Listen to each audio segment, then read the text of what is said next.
Hi everyone, I'm Tanaz from foreverconscious.com and this is your weekly energy forecast for the week of May 17th. So we have a busy week in the cosmic skies. It is busy, but it is beautiful. This week kicks off with the Palladian Portal. This peaks on the 20th. Then we have also on the 20th the start of Gemini season. And then to kind of highlight and amplify both of these things, we have the Gemini New Moon on the 22nd. So let's break it all down and so we can see what energies are on offer to us. The Palladian Portal starts on the 16th and it runs to the 24th, but it reaches its peak on the 20th. What is the Palladian Portal? The Pallades is a star constellation or a star system. It's made up of 7 bright stars, sometimes called the Seven Sisters. And there's a lot of myth and legend across many different cultures around these Seven Sisters or the Pallades. This cluster of stars has mesmerized many different people. In astrology, the Pallades is synonymous with the feminine. It has a little bit of a darker energy to it. A lot of the old traditional astrology books kind of paint them as being a challenging alignment. However, I don't feel this. When I tune into the Pallades, I feel spiritual healing. I feel light. I feel love. I don't feel this heavy energy that was, spoken about in these textbooks. And I know a lot of other people feel the same. There is sort of this feeling of light and love and softness that comes from the Palladian star system. But don't just take my word for it. All through this week, we have this Palladian energy very strong. And the reason for that is that the sun is aligning with the Pallades. This happens every year around this time, and we are able to receive huge downloads of energy from the Pallades. So our sun aligns with the star system and their energy merges, and then we're able to receive that energy. I see this energy as a purple light flooding planet Earth, flooding our being, and bringing a sense of wholeness back to our soul. It feels very recharging on a soul spiritual level. It feels like spiritual healing. I see this as a beautiful purple light that's able to come into our being and just cleanse and restore and nourish and, awaken that inner soul, that inner flame that lives within. So feel into that for yourself this week. See what you can connect with. See if that purple light resonates with you. If you want to read a little bit more, I have also downloaded some info from the Palladian star system, kind of like a channeled message. In my article, I'll put a link below if you want to read more on that. So we have the wonderful Palladian Portal, and then on the 20th, we also have the start of Gemini season. So we're moving out of earthy Taurus energy into the air sign of Gemini. Gemini is represented by the twins, and a lot of people don't know this, that the twins are actually, one of them is mortal and the other one is immortal or not of this world. And this kind of represents this idea of balancing the human self that we are, the self that is mortal, and, one day we're going to, this physical body will be no more, balancing that with the idea that we are also this endless, timeless being. We have a soul within us that will transcend this physical body. And it's sort of about aligning these two ideas, these two states of being. We are a human being. We have a human life. We need food, we need money, we need water, we need clothes, we need shelter, we need all these human physical things. But then we're also a soul made of love and light, and we can return to that, but then we also have this human part of us that we have to work through and navigate.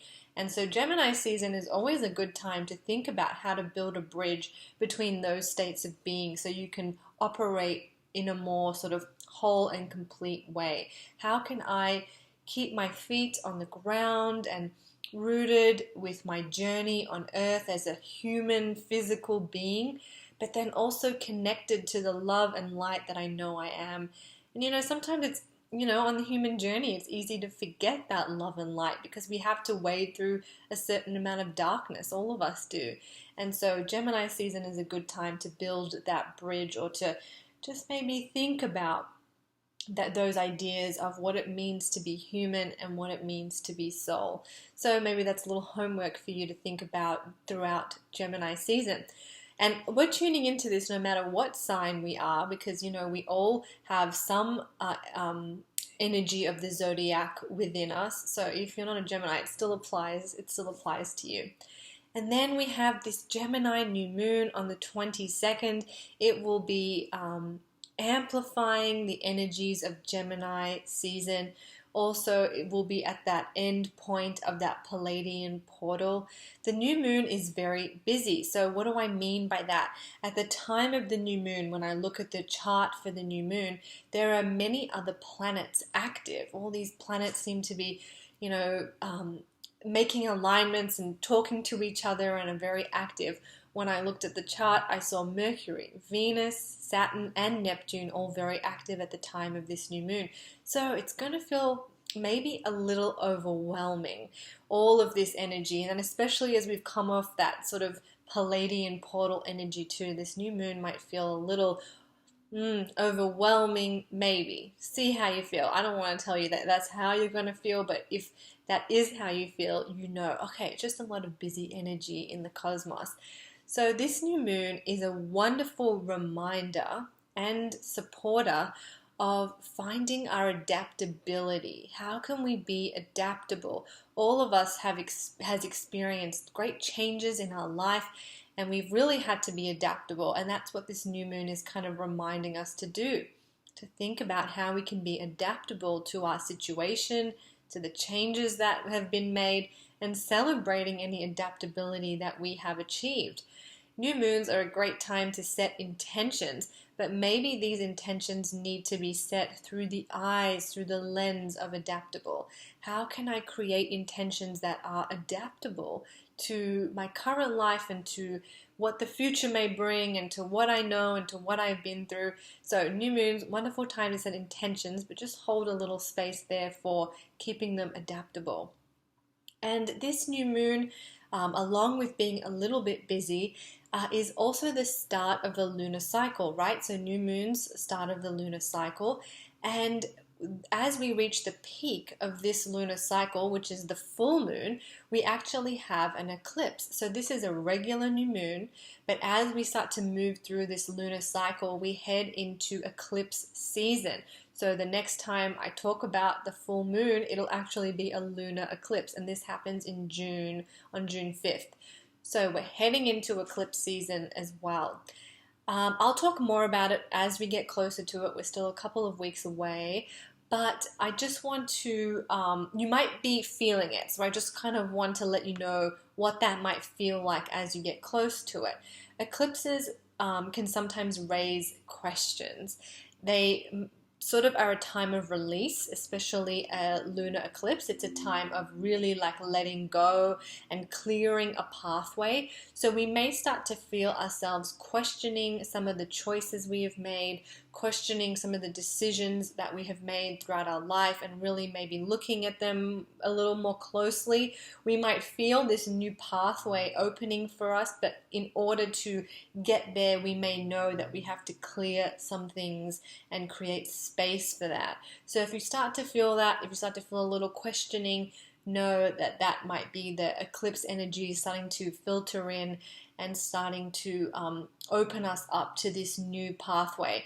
Lunar eclipses, I like to think of them as like the hand of the universe kind of coming down and creating space for us to further our journey, to further our karmic destiny, or what our soul purpose is. Eclipses really help put us on the path. So they're nice, they have a purpose, but they can also, of course, be a little bit challenging because sometimes we don't know, or we're not ready to make that leap, but the universe is like, oh no, yes you are, let me clear the path for you. And so it can sometimes be a little jarring, but we're heading into that energy, and we are being aligned with our purpose. So if instead of being fearful of it, just think, no, whatever comes, it's just aligning me with more of my true purpose. So I hope that was helpful. I know that's kind of a lot of energy to move through the week, but you just tune into whatever feels right for you. See if you can connect with that beautiful Palladian spiritual healing energy. Maybe do some third eye work. It's really great for receiving intuitive pings when we get this beautiful cosmic energy coming in. And then, making some space on the new moon to set some intentions, but also thinking about how you can be adaptable. I am Tanaz from foreverconscious.com. Please join me there for more on all the cosmic energy. Thank you so much.